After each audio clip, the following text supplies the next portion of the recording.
للسرق وبرع للسرق ولا تنش فعله بس هو توا برع دنا بس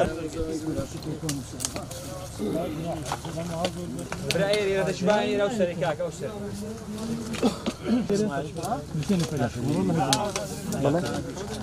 وجان مقامي برزي خوتي بنسيب بك يا الله. شهيد البازي برامان تمني 33 ساڵە دوو منداڵی هەیە خێزانیشی حملی هەیە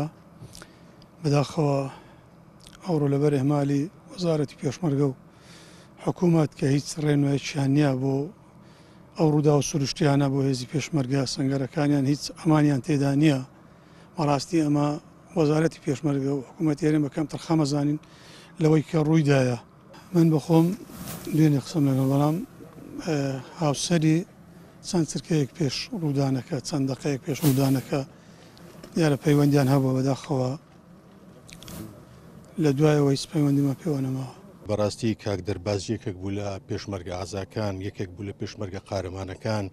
یەکێک بوو لەو کەسانی کە بەڕاستی من دوای ئەوەی کە پرسیارم کرد لە مەسئولی مباشری خۆی لە فەرماندەی مباشری خۆی و تەنانەت لەوانەشی کە پێشووتر لەگەڵیدا بوون و لەگەڵی پێشمەرگە بوون ئەیان گوت یەک لە کوڕە ئازاکان یەک لە کوڕە دڵسۆزەکان یەک لەو کوڕانە بوو کە جێگەی متمانە و جێگەی پشتبەستنی ئێمە بوو لە ڕاستیدا بۆیە ئێمە بە خەم و پەژارەیەکی زۆرەوە کە ئەو هەواڵەمان بیست خەمبار بووین زۆر و جارشکە پرسە و سەرخۆشی خۆمان ئاراستی کەس و کار و بنەماڵەکەیەکەین دیارە ئەو فترە زەمەنیش کە لەوێ بووە بۆ ماوەی تقریباً 10 ڕۆژ واجبیان هەبووە لەوێ بەیانی قرار بوو بگەڕێتەوە ناو کەس و کارەکەی و خانەوادەکەی خۆی کە ئەوە بەڕاستی کەسەرەشی ناخۆش بوو و زۆر جێگەی خەمباری ئێمە بوو لە هەمان کاتیشدا ئەو پارێزەری وڵاتەکەی خۆی بوو پارێزەری نیشتیمانەکەی خۆی بوو.